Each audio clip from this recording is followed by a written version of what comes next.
Hello everyone, कैसे हैं आप लोग। होपफुली अच्छे होंगे और मैं आपको बता दूं मैं भी अच्छा हूं। तो बेटा अभी तक की इनकम टैक्स की क्लासेस में हमने कवर किए दो topics. First was basic concepts of income tax and second was residence and scope of total income.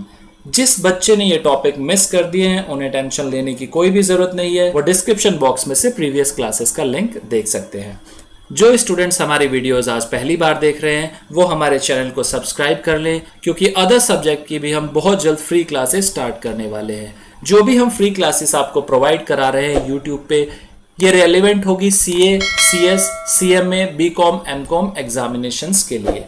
और जितनी भी क्लासेस हम कराएंगे बिना किसी कॉस्ट के, विदाउट एनी कॉस्ट, ये सब फ्री क्लासेस हैं। तो आज जो हमारा टॉपिक है वो है income which do not form part of total income. वो इनकम जो टोटल इनकम का पार्ट नहीं होती। प्रीवियस क्लासेस में हमने क्या किया था, टोटल इनकम का जो पार्ट होती है उस इनकम को देखा था। आज हम देखेंगे वो सारी इनकम जो टोटल इनकम का पार्ट नहीं है। चलिए शुरू करते हैं।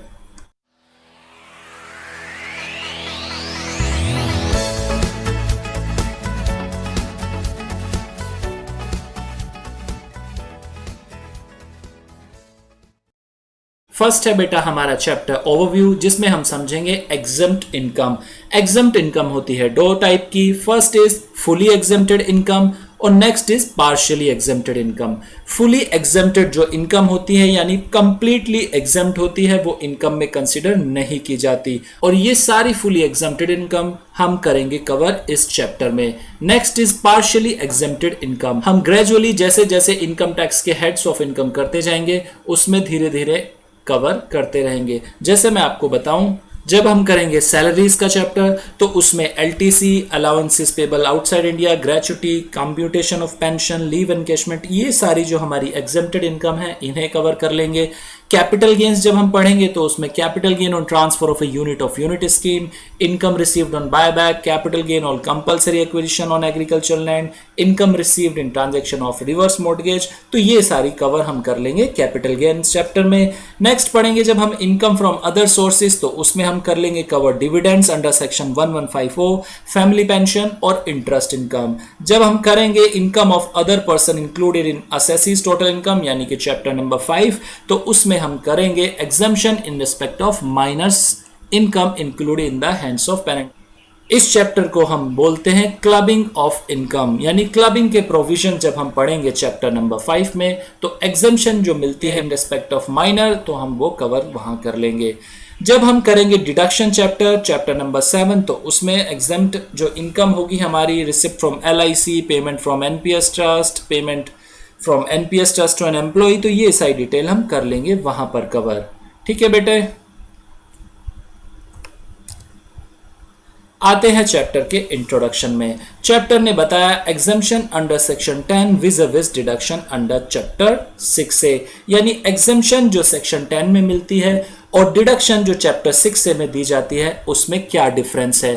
तो बेटा जो प्राइमरी डिफरेंस है एग्जम्पशन अंडर सेक्शन 10 और चैप्टर 6 से की डिडक्शंस में, वो ये प्राइमरी डिफरेंस है कि जब हम कवर करते हैं एग्जम्पशंस अंडर सेक्शन 10 को, तो जो इनकम एग्जम्प्ट है अंडर सेक्शन 10 में, उस इनकम को हम टोटल इनकम में इंक्लूड नहीं करते, यानी टोटल इनकम में हम उसे ऐड नहीं करते।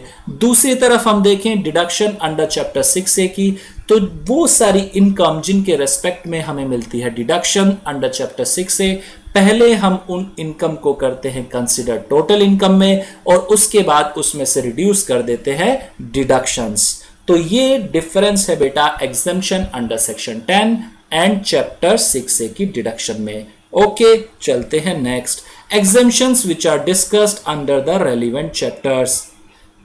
इस चैप्टर में हम जो डिस्कस करने वाले हैं कुछ एग्जम्पशन जो कंप्लीटली एग्जम्प्टेड टैक्स से। जैसे कि मैंने आपको बताया, ग्रेजुअली जब हम इनकम टैक्स पढ़ते रहेंगे, जब हम हेड्स ऑफ इनकम करेंगे, तो उसमें बहुत सारी हमारी partially exempted income already cover हो जाएगी। ठीक है बेटा, आइए नेक्स्ट, तो incomes not included in total income section 10 में सबसे पहले हम बात करते हैं एग्रीकल्चर इनकम की, जो डिफाइन करता है सेक्शन 2 सबसेक्शन 1A। यानी सेक्शन 2 सबसेक्शन 1A डिफाइन करता है व्हाट इज एग्रीकल्चर इनकम, और सेक्शन 10 सबसेक्शन 1A क्या बताता है? सेक्शन 10 सबसेक्शन 1 बताता है कि एग्रीकल्चर इनकम को टोटल इनकम में इंक्लूड नहीं किया जाएगा। Section 10 subsection 1 provides that agriculture income is not to be included in the total income of assessee. ऐसा क्यों है? The reason for total exemption of agriculture income from the scope of central income tax is that under the constitution the central government has no power to levy a tax on agriculture income। जब हमने basic concept की class की थी, in case जिस बच्चे ने नहीं की वो लिंक देखे डिस्क्रिप्शन में, वहां पर बेसिक कंसेप्ट को कर सकता है। तो याद करो बेटा, जब हमने करी थी बेसिक कंसेप्ट की क्लास तो उसमें हमने डिस्कस किया था कि कॉन्स्टिट्यूशन ने पावर दी है सेंट्रल गवर्नमेंट को, स्टेट गवर्नमेंट को, और कंबाइन पावर दी है सेंट्रल एंड स्टेट को कि वो लॉ बना सकते हैं और लॉ बनाकर टैक्स लेवी और कलेक्ट कर सकते हैं। तो उस केस में जब हमने पढ़ी थी यूनियन लिस्ट की एंट्री नंबर 82, उसमें बताया था कि सेंट्रल गवर्नमेंट के पास पावर है इनकम पर लगा सकती है tax, but other than agriculture income. ठीक है बेटे, तो सेक्शन 10(1) ने क्या बोला? सेक्शन 10(1) ने बोला कि agriculture income is not to be included in the total income of the assessee. अब बात करते हैं व्हाट इज एग्रीकल्चर इनकम, यानी डेफिनेशन ऑफ एग्रीकल्चर इनकम की। डेफिनेशन जो दी गई है वो हमें प्रोवाइड की गई है सेक्शन 2 सबसेक्शन 1A में। इस डेफिनेशन को काफी वाइड और काफी वास्ट किया गया है। आइए समझते हैं क्या होती है agriculture income. This definition is very wide and covers the income of not only the cultivators but also the landholders. Agriculture income की definition इतनी wide की गई है कि ये cover करती है not only the income of cultivators but also the landholders, यानी जो person खेती कर रहे हैं उनकी income तो cover करती ही है, और जिस person का वो land है उसको भी कवर कर लेती है। इसका एग्जाम्पल अगर हम ले तो बेटा एक है पर्सन मिस्टर ए, जिसके पास है एग्रीकल्चर लैंड, लेकिन वो उस पे फार्मिंग नहीं करते। उन्होंने क्या किया, किसी कल्टीवेटर यानी किसी फार्मर को वो दे दिया लैंड रेंट पर। फार्मिंग करता है कल्टीवेटर और उनका है लैंड। तो लॉ बोलता है कि इस एग्रीकल्चर इनकम में हम जो लैंड होल्डर है उन्हें इनकम रिसीव हो रही है उस लैंड से वो भी इंक्लूड कर लेंगे, प्लस और जो कल्टीवेटर है उसे इनकम रिसीव हो रही है वो भी इंक्लूड कर ली जाएगी एग्रीकल्चर इनकम में।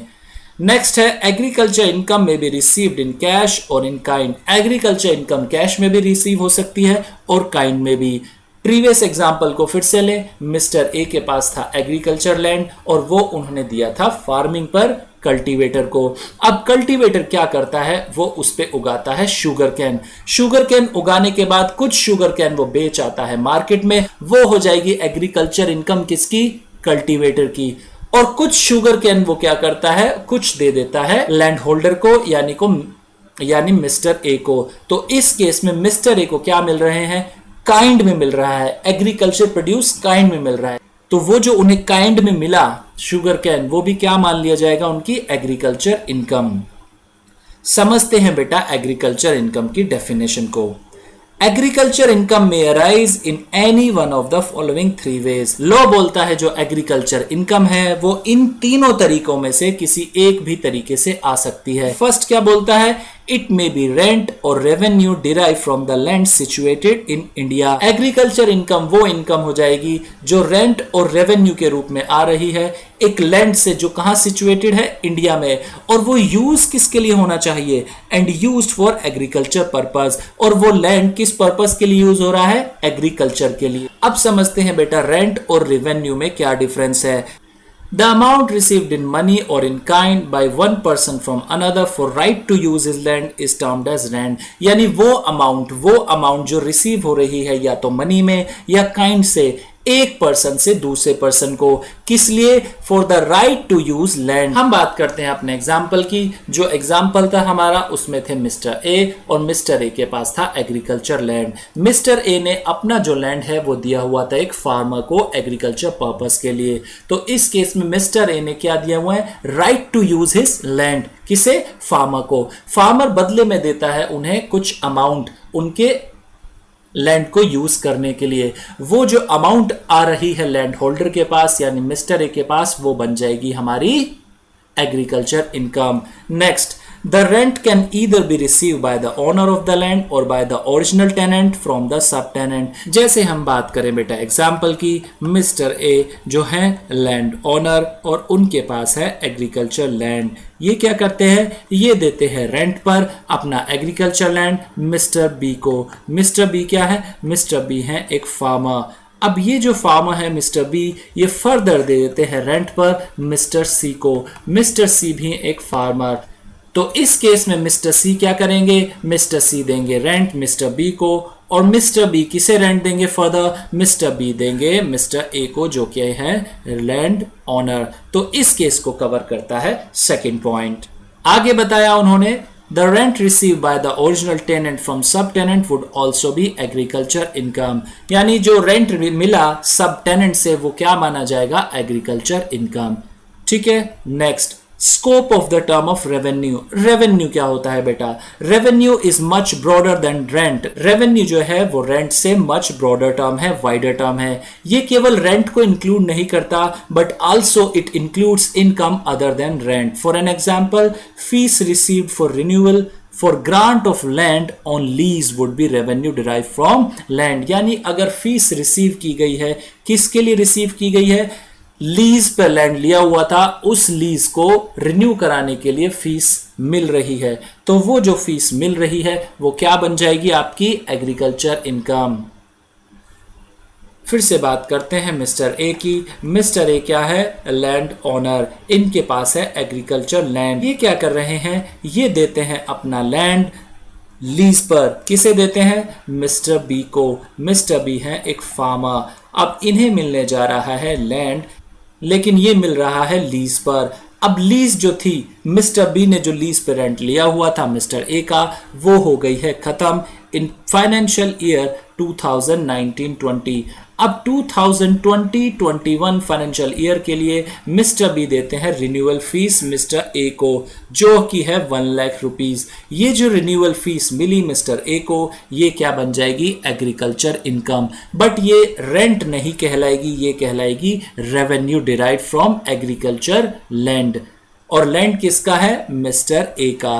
तो ये जो 1 लाख रुपीस आए मिस्टर ए के हाथ में हो जाएंगे revenue derive from agriculture land. ठीक है बेटा। तो ये था हमारा रेंट और रेवेन्यू। आते हैं डेफिनेशन पर वापस।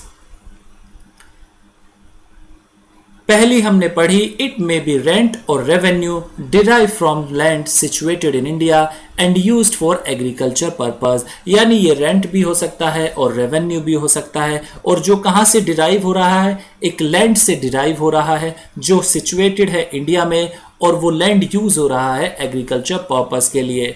नेक्स्ट बात करता है, it may be income derive from such land bye agriculture. A part, income receive हो रही है लैंड से एग्रीकल्चर करने पर। Second part, performance of a process, एक प्रोसेस की जा रही है जो आमतौर पर की जाती है कल्टीवेटर के through to render the produce fit to be taken to the market. जो प्रोड्यूस हुआ है, जो एग्रीकल्चर प्रोड्यूस हुआ है, उसे मार्केट में ले जाने के लिए एक एग्रीकल्चर प्रोड्यूस को प्रोसेस के थ्रू बनाया जा रहा है फिट, ताकि वो उसे मार्केट में ले जा सकें। तो उस केस में अगर इनकम आती है तो वो क्या बन जाएगी? Agriculture income. लेते हैं एग्जाम्पल मिस्टर ए के, जो है लैंड ओनर एक एग्रीकल्चर लैंड के। अब मिस्टर ए जिनके पास है एग्रीकल्चर लैंड, उन्होंने दिया हुआ है रेंट पर अपना एग्रीकल्चर लैंड। किसे? मिस्टर बी को। मिस्टर बी क्या है? मिस्टर बी है सब फार्मर। अब होता क्या है देखिए, मिस्टर बी ने वहां पर उगाए हैं वीट एग्रीकल्चर लैंड पर। ये एग्रीकल्चर लैंड है मिस्टर ए का, मिस्टर बी ने उगाए हैं यहां पर वीट उगाए हुए हैं।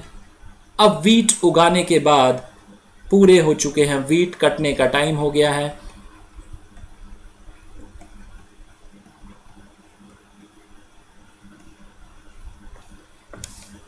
ये वीट उन्होंने उगाए हुए हैं। अब होता क्या है, वीट की जो होती है फसल, आप उसे डायरेक्ट मार्केट में नहीं ले जा सकते, उसके लिए लगानी पड़ती है आपको दो प्रोसेस। फर्स्ट होता है थ्रेशिंग और सेकंड होती है विनोइंग। फर्स्ट होता है थ्रेशिंग और सेकंड होती है विनोइंग। अब समझते हैं थ्रेशिंग और विनोइंग क्या होता है। थ्रेशिंग में क्या होता है, वीट जो होता है वो इन छोटे छोटे पौधों में से अलग किया जाता है, यानी वीट की जो फसल होती है वो थ्रेसिंग के थ्रू अलग कर दी जाती है। वीट का जो दाना होता है वो थ्रेसिंग के थ्रू अलग कर दिया जाता है, दाना अलग आ जाता है गेहूं का, और जो भूसा बनता है बाद में उसे अलग कर दिया जाता है। उसके बाद होती है विनोइंग। विनोइंग कहलाती है वीट का जो दाना हुआ उसमें कुछ कण कभी कभी भूस या भूसे के आ जाते हैं, तो विनोइंग के थ्रू उस वीट को साफ कर दिया जाता है। मिस्टर बी के पास ना ही थ्रेसिंग की मशीन थी और ना ही विनोइंग के लिए उनके पास थे आदमी। मिस्टर बी लेके आते हैं मिस्टर डी को, जिनके पास है थ्रेसिंग मशीन और विनोइंग करने के लिए लेबर। मिस्टर डी बताते हैं कि वो चार्ज करेंगे ₹1000 पर quintal each winnowing and threshing के लिए। क्या करेंगे, ₹1000 पर क्विंटल ईच चार्ज करेंगे, थ्रेसिंग के लिए भी और विनोइंग के लिए भी, यानी 1000 प्लस ₹1000, ये टोटल हो गया ₹2000, यानी ₹2000 पर क्विंटल वो चार्ज करेंगे विनोइंग और थ्रेसिंग के लिए। सपोज जो एग्रीकल्चर प्रोड्यूस हमारा वीट था उसकी क्वांटिटी थी 100 क्विंटल। अब मिस्टर डी को कितनी इनकम हो जाएगी, 100 क्विंटल इंटू ₹2000 पर क्विंटल, 100 क्विंटल इंटू ₹2000 पर क्विंटल, जो हमारा बनता है 2 लाख रुपीज। 2 लाख रुपीज, ये जो 2 लाख रुपीज मिस्टर डी को मिले ये बन जाएगी उनकी एग्रीकल्चर इनकम। क्या बन जाएगी उनकी एग्रीकल्चर इनकम। तो सेकंड पॉइंट हमें बताता है कि the performance of a process ordinary employed by a cultivator और receiver of rent in kind to render the produce fit to be taken to the market, यानी इनकम हो रही है किससे, उस प्रोसेस से जो ऑर्डिनरी एम्प्लॉयड कर रहा है, या तो कल्टीवेटर या receiver of rent in kind. क्यों कर रहा है, टू रेंडर द प्रोड्यूस, वो प्रोड्यूस को ले जा सके, to be taken to the market, market में। Next is C point, it may be income derived from such land by the sale of such agriculture produce in the market, the sale of such agriculture produce in the market, यानी जो agriculture produce बना उसे जब बाजार में बेचा गया तो उससे होने वाली इनकम क्या कहलाएगी, एग्रीकल्चर इनकम। फिर से आते हैं एग्जाम्पल पे। अब मिस्टर बी ने क्या किया, उनके पास आ गया 100 क्विंटल वीट, अब वो बाजार में लेके चले गए। जब ये वीट बाजार में लेके गए तो इन्होंने इसे सेल किया ₹2500 पर क्विंटल, यानी उनके पास कितनी इनकम आई, 2500 इंटू 100, जो बनती है 2,50,000। जो 2.5 लाख रुपए मिले वो मिले मिस्टर बी को, और मिस्टर बी के हैंड में वो क्या बनी इनकम, वो बनी इनकम एग्रीकल्चर इनकम। समझते हैं सेकंड पॉइंट को फिर से। First, it may be income derive from such land bye agriculture, यानी उस लैंड से जो लैंड है इंडिया में सिचुएटेड और यूज हो रहा है एग्रीकल्चर पर्पस के लिए, उससे होने वाली इनकम कहलाएगी एग्रीकल्चर इनकम। नेक्स्ट पॉइंट बोलता है the performance of a process ordinary employed to render the produce fit to be taken to the market, यानी वो प्रोसेस जो आमतौर पर की जाती है कल्टीवेटर के द्वारा या receiver of rent in kind के द्वारा। क्यों की जाती है, जो एग्रीकल्चर प्रोड्यूस आया उसे मार्केट में बेचने के लिए वो फिट होना चाहिए मार्केट में। आप सीधे सीधे गेहूं नहीं ले जा सकते, आपको गेहूं का दाना अलग करना पड़ता है गेहूं के पौधे से, ठीक, गेहूं की फसल से, ठीक है। लास्ट पॉइंट क्या बोलता है, the sale of such agriculture produce in the market, यानी जो एग्रीकल्चर प्रोड्यूस था वो आपने मार्केट में सेल कर दिया, उससे होने वाली इनकम वो भी क्या बन जाएगी, आपकी agriculture income. Next third point agriculture income के बारे में। एग्रीकल्चर इनकम में be derive from any farm building required for agriculture operation, यानी अगर कोई फार्म बिल्डिंग है और उससे होने वाली इनकम वो भी क्या मान ली जाएगी, एग्रीकल्चर इनकम। लेकिन फार्म बिल्डिंग किसके लिए यूज होनी चाहिए, एग्रीकल्चर ऑपरेशंस के लिए। अब बात करते हैं कि ये सर होती क्या है फार्म बिल्डिंग, ठीक है बेटा, तो आइए समझते हैं होती क्या है फार्म बिल्डिंग। तो बेटा फार्म बिल्डिंग क्या होती है? वो बिल्डिंग जो बनी है किसी फार्म पर यानी किसी एग्रीकल्चर लैंड पर। और कहां पर बनी है? The building should be on और in the immediate vicinity of the land. या तो वो एग्रीकल्चर लैंड पर बनी है या इमीडिएट विसिनिटी पर बनी है, यानी बिल्कुल निकटतम उसके पास बनी हुई है, तो वो बिल्डिंग क्या बन जाती है? Farm building. और उस बिल्डिंग को जो कल्टीवेटर है वो दे देता है रेंट पर। किस लिए? For agriculture operations. तो उस फार्म बिल्डिंग से आने वाला रेंट वो क्या बन जाएगा? आपकी agriculture income. Second, the receiver of rent और रेवेन्यू और द कल्टीवेटर और the receiver of rent in kind should by reason of his connection with such land require it as a dwelling house और as a store house. मतलब क्या हुआ? मतलब हुआ बेटा जो कल्टीवेटर है उस फार्म बिल्डिंग को कैसे यूज करे? वो यूज करे उसे एज ए ड्वेलिंग हाउस और एज ए स्टोर हाउस। लेकिन एक बात ध्यान दें, अगर वो उस हाउस को यूज करता है फॉर रेजिडेंशियल हाउस पर्पसेस या किसी बिजनेस या प्रोफेशन के लिए, तो इन दोनों केसेस में वो जो इनकम होगी वो एग्रीकल्चर इनकम नहीं होगी। आते हैं वापस दोबारा डेफिनेशन पर। तो हमने अभी तक क्या सीखा? एग्रीकल्चर इनकम में arise in any one of the following three ways, यानी एग्रीकल्चर इनकम जो हो सकती है वो जो ये तीन वेज डिफाइन किए हैं इनमें से किसी एक तरीके से हो सकती है। फर्स्ट क्या बताया? इट मे बी रेंट और revenue derive from land situated in India and used for agriculture purpose. यानी अगर हमें मिल रहा है रेंट या रेवेन्यू एक ऐसे लैंड से जो इंडिया में सिचुएटेड है और यूज किया जा रहा है एग्रीकल्चर पर्पस के लिए, तो वो क्या बन जाएगी? हमारी एग्रीकल्चर इनकम। नेक्स्ट बताता है it may be income derive from such land bye agriculture, यानी जो लैंड इंडिया में सिचुएटेड था एग्रीकल्चर पर्पस के लिए यूज होता था, उस लैंड पर एग्रीकल्चर करने से जो इनकम आती है वो भी बन जाएगी हमारी agriculture income. The performance of a process ordinary employed by a cultivator और receiver of rent in kind to render the produce fit to be taken to the market, यानी एक परफॉर्मेंस एक प्रोसेस की जा रही है, किसके थ्रू की जा रही है? कल्टीवेटर या receiver of rent in kind. और जो प्रोसेस आमतौर पर की जाती है एग्रीकल्चर प्रोड्यूस पर ताकि उन्हें मार्केट में बेचने लायक बनाया जा सके। उस केस में अगर इनकम होती है कल्टीवेटर या receiver of rent in kind को, तो वो जो इनकम हो रही है वो बन जाएगी उनकी agriculture income. Next, the sale of such agriculture produce in the market, यानी एग्रीकल्चर प्रोड्यूस को बेचने पर जो भी आपको इनकम वो बन जाएगी एग्रीकल्चर इनकम। सेकंड पॉइंट ने ये 3 पॉइंट्स बताए। थर्ड, एग्रीकल्चर इनकम में be derive from any farm building required for agriculture operation. Farm building को आपने दिया है रेंट पर फॉर एग्रीकल्चर ऑपरेशन, तो वो भी बन जाएगी एग्रीकल्चर इनकम।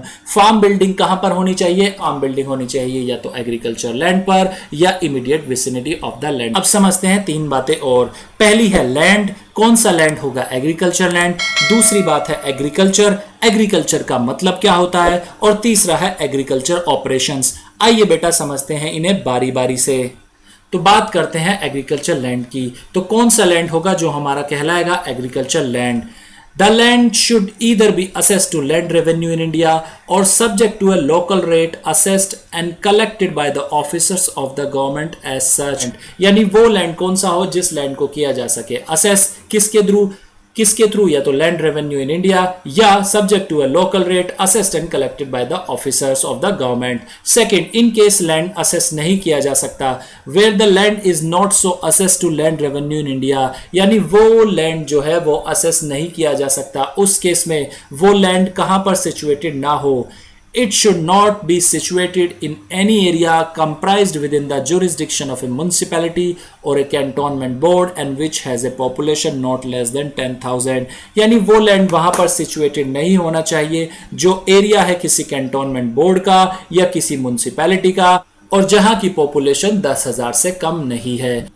यानी वो लैंड कहां पर नहीं होना चाहिए? किसी ज्यूरिस्डिक्शन ऑफ म्युनिसिपैलिटी के ज्यूरिस्डिक्शन में नहीं होना चाहिए या कैंटोनमेंट बोर्ड के ज्यूरिस्डिक्शन में नहीं आना चाहिए, और जिसकी पॉपुलेशन 10,000 से कम ना हो, तो वो लैंड एग्रीकल्चर लैंड नहीं माना जाएगा। सेकेंड बात करते हैं, it should not be situated in any area within such distance measured aerially in relation to the range of population as shown hereunder. यानी वो बताते हैं कि वो लैंड कहां पर सिचुएटेड नहीं होना चाहिए। उन्होंने बोला कि जो नीचे दिया हुआ टेबल है उसके अकॉर्डिंग उसके एरिया में वो लैंड नहीं होना चाहिए। जो डिस्टेंस नीचे दिया हुआ है, जो पॉपुलेशन बताई हुई है, उसमें वो नहीं होना चाहिए। प्लस डिस्टेंस को कैसे मेजर्ड करना बताया, मेजर्ड एरियली। एरियली का मतलब होता है बेटा बर्ड व्यू, यानी यूजुअली जैसे बर्ड आसमान में एयर में ट्रेवल करती है उसका डिस्टेंस वैसे माना जाएगा, ना कि रोड के थ्रू। क्या बताता है आगे वो बोलता है कि shortest aerial distance from the local limit of a municipality और a cantonment board refer to in item A. इसे समझते हैं बेटा हम चार्ट से। पहला वो बोलते हैं कि अप टू 2 किलोमीटर्स और पॉपुलेशन कितनी होनी चाहिए, 10,000 से ज्यादा 1 लाख तक। यानी वो लैंड जो 2 किलोमीटर तक है, कहां से 2 किलोमीटर तक है, from the local limits of a municipality और कैंटोनमेंट बोर्ड। सपोज अगर हम बात करें, ये है एक म्युनिसिपैलिटी का एरिया, ये है म्युनिसिपैलिटी का एक एरिया, ये म्युनिसिपैलिटी का एरिया, इससे 2 किलोमीटर्स तक, अप टू कहां तक, अप टू 2 किलोमीटर्स तक, अप टू 2 किलोमीटर्स, यानी यहां से यहां तक का जो एरिया बना, 2 किलोमीटर का जो एरिया बना, 2 किलोमीटर्स का जो एरिया बना, ये जो 2 किलोमीटर्स का एरिया है वो लैंड इसमें सिचुएटेड नहीं होना चाहिए। अगर उस एरिया की पॉपुलेशन कितनी है, पॉपुलेशन कितनी है, पॉपुलेशन है सर 10,000 से ज्यादा और 1 लाख तक, 10,000 से ज्यादा और 1 लाख तक। समझ आया? यानी अगर कोई लैंड है इस एरिया में तो वो एग्रीकल्चर लैंड नहीं माना जाएगा। 2 किलोमीटर तक के एरिया में जो भी लैंड है वो एग्रीकल्चर लैंड नहीं माना जाएगा, बशर्ते कि उस एरिया की पॉपुलेशन कितनी हो, 10,000 से ज्यादा और 1 लाख तक। सेकंड कंडीशन, सेकंड वो बोलते हैं up to 6 kilometres from the local limit of municipality और कैंटोनमेंट बोर्ड। यानी जो 2 किलोमीटर की लिमिट थी वो हो गई अब 6 किलोमीटर। ये है हमारे म्युनिसिपैलिटी का एरिया और इससे हम देखेंगे 6 किलोमीटर तक, इससे हम देखेंगे 6 किलोमीटर तक। 6 किलोमीटर का ये जो एरिया है अगर इसके अंदर आता है वो लैंड तो नहीं माना जाएगा एग्रीकल्चर लैंड। कंडीशन क्या है, कंडीशन ये है कि पॉपुलेशन होनी चाहिए 1 लाख से ज्यादा और 10 लाख से कम, 1 लाख से ज्यादा और 10 लाख से कम। केस में क्या बताया उन्होंने बताया कि अगर एरिया जिसकी पॉपुलेशन है 1 लाख से ज्यादा और 10 लाख तक, तो उस एरिया की जो म्युनिसिपैलिटी होगी या कैंटोनमेंट बोर्ड होगा उसके 6 किलोमीटर तक का एरिया वो नहीं माना जाएगा एग्रीकल्चर लैंड। क्लियर है बेटा? नेक्स्ट बात करते हैं वो अप टू 8 किलोमीटर्स तक की, यानी म्युनिसिपैलिटी और जूरिसडिक्शनल का जो एरिया है उस एरिया से देखो 8 किलोमीटर्स तक, उस एरिया से देखो 8 किलोमीटर्स तक। 8 किलोमीटर्स के अंदर अंदर जितना भी लैंड आता है वो एग्रीकल्चर लैंड नहीं माना जाएगा, वो एग्रीकल्चर लैंड नहीं माना जाएगा। बट एक है कंडीशन, पॉपुलेशन कितनी होनी चाहिए, पॉपुलेशन होनी चाहिए 10 लाख से ज्यादा। पॉपुलेशन कितनी होनी चाहिए, पॉपुलेशन होनी चाहिए 10 लाख से ज्यादा। अगर इसे क्रक्स में करें तो समझे, उन्होंने पहले बताया कि वो लैंड होना चाहिए असेस कैसे होना चाहिए, लैंड रेवेन्यू इन इंडिया। दूसरा, अगर वो लैंड असेस नहीं हो पाता, उसकी वैल्यू कंप्यूट नहीं हो पाती, तो वो लैंड कहां नहीं होना चाहिए, वो लैंड नहीं होना चाहिए एक ऐसे एरिया में जो आता है जुरिस्डिक्शन ऑफ म्युनिसिपैलिटी, यानी किसी म्युनिसिपैलिटी के जुरिस्डिक्शन में या किसी कैंटोनमेंट बोर्ड के, और उस एरिया की पॉपुलेशन है 10,000 से कम, तो उस केस में वो जो एरिया होगा वो एग्रीकल्चर लैंड नहीं माना जाएगा। दूसरा उन्होंने बताया कि वो जो लैंड है वो नहीं होना चाहिए इन 3 कैटेगरीज में। फर्स्ट उन्होंने डिफाइन किया कि up to 2 kilometres from the local limits of a municipality और कैंटोनमेंट बोर्ड जिसकी पॉपुलेशन हो 10,000 से ज्यादा और 1 लाख तक, यानी एक ऐसा एरिया जिसकी पॉपुलेशन है 10,000 से ज्यादा और 1 लाख तक, और वो एरिया आता है किसी म्युनिसिपैलिटी के जुरिस्डिक्शन में या कैंटोनमेंट बोर्ड के, तो उस म्युनिसिपैलिटी और कैंटोनमेंट बोर्ड के एरिया से 2 किलोमीटर तक का जो लैंड होगा वो एग्रीकल्चर लैंड नहीं माना जाएगा। दूसरा उन्होंने बताया अप टू 6 किलोमीटर्स, यानी वो लैंड कहां सिचुएट नहीं होना चाहिए, 6 किलोमीटर के एरिया में नहीं होना चाहिए। और ये 6 किलोमीटर का एरिया कहां से देखा जाएगा, from the local limits of a municipality और ए कैंटोनमेंट बोर्ड। जो म्युनिसिपैलिटी और कैंटोनमेंट बोर्ड के जुरिस्डिक्शन में एरिया आता है उससे 6 किलोमीटर तक, उससे 6 किलोमीटर तक, उस 6 किलोमीटर के एरिया के बीच में अगर है आपका वो लैंड तो वो नहीं माना जाएगा एग्रीकल्चर लैंड। कंडीशन क्या है, उस एरिया की पॉपुलेशन कितनी होनी चाहिए, 1 लाख से ज्यादा और 10 लाख तक। नेक्स्ट आता है अप टू 8 किलोमीटर्स। यानी अब वो बात करते हैं कि अगर एक एरिया है जिसकी पॉपुलेशन है 10 लाख से ज्यादा और वो आता है किसी म्युनिसिपैलिटी के ज्यूरिसडिक्शन में या कैंटोनमेंट बोर्ड के, तो उस एरिया से जो कैंटोनमेंट बोर्ड के अंडर आता है उससे 8 किलोमीटर तक का एरिया, वो भी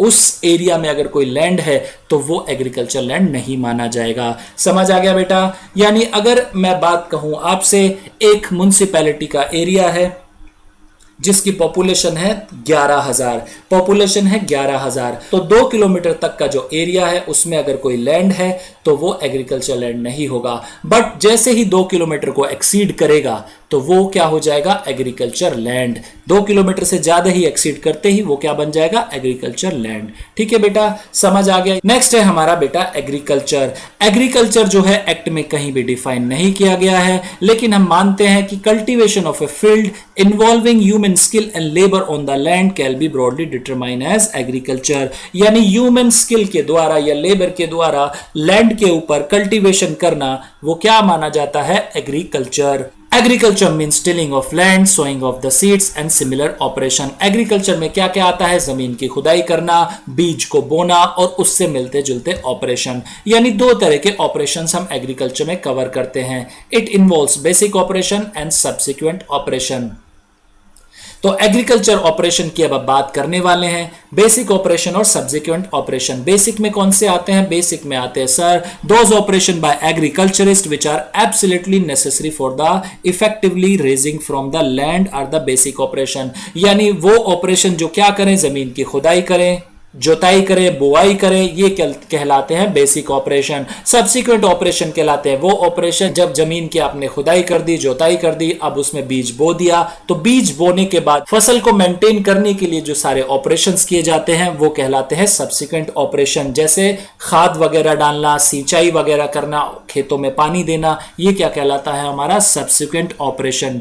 तो बेटा एग्रीकल्चर की डेफिनेशन बहुत ही वास्ट थी। क्या समझ आया एग्रीकल्चर की डेफिनेशन से? सर हमें समझ आया agriculture income may arise in any one of the following 3 ways। यानी एग्रीकल्चर इनकम जो हो सकती है इन 3 तरीकों से हो सकती है।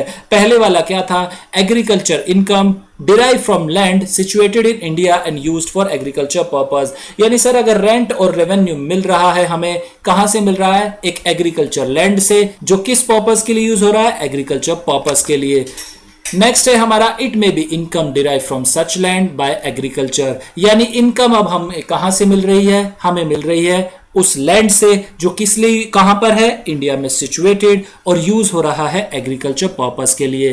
तो अब उस लैंड पे कर रहे हैं हम एग्रीकल्चर, तो जो इनकम आएगी वो कहलाएगी हमारी agriculture income. The performance of a process ordinarily employed to render the produce fit to be taken to the market। यानी वो प्रोसेस जो ऑर्डिनरी एम्प्लॉयड साधारण तौर पर की जाती है कल्टीवेटर के द्वारा, किस लिए की जाती है? जो एग्रीकल्चर प्रोड्यूस है हमारा उसे बाजार में बेच सके। और लास्ट आता है हमारा the sale of such agriculture produce in the market. यानी एग्रीकल्चर प्रोड्यूस को मार्केट में बेचने पर होने वाली इनकम क्या बन जाती है? Agriculture income. थर्ड पॉइंट बात करता है कि अगर कोई फार्म बिल्डिंग है और एग्रीकल्चर ऑपरेशन के लिए यूज हो रही है तो उसे दिया हुआ है आपने रेंट पर, किस पर्पस के लिए? एज ए स्टोर हाउस और एज ए ड्वेलिंग हाउस, तो उससे आने वाला रेंट भी क्या बन जाएगा? Agriculture income. तो ये थी बेटा हमारी डेफिनेशन ऑफ एग्रीकल्चर इनकम। जब हम नेक्स्ट क्लास करेंगे तो इसमें करेंगे हम एक क्वेश्चन। तब तक रिवाइज करते रहिए। इन केस आपको आती है कोई प्रॉब्लम तो करें हमें व्हाट्सएप या कमेंट दे, हमें बताएं कि आपको किस सब्जेक्ट या किस टॉपिक में आ रही है प्रॉब्लम। हम आपके साथ हैं, हम है free class, together we can bring change. हम लाएंगे बदलाव आपके जीवन में और हम साथ मिलकर करेंगे बदलाव इस एजुकेशन सिस्टम में। आप परेशान ना हो, टेंशन ना ले, हम हैं आपके साथ। मिलते हैं नेक्स्ट क्लास में।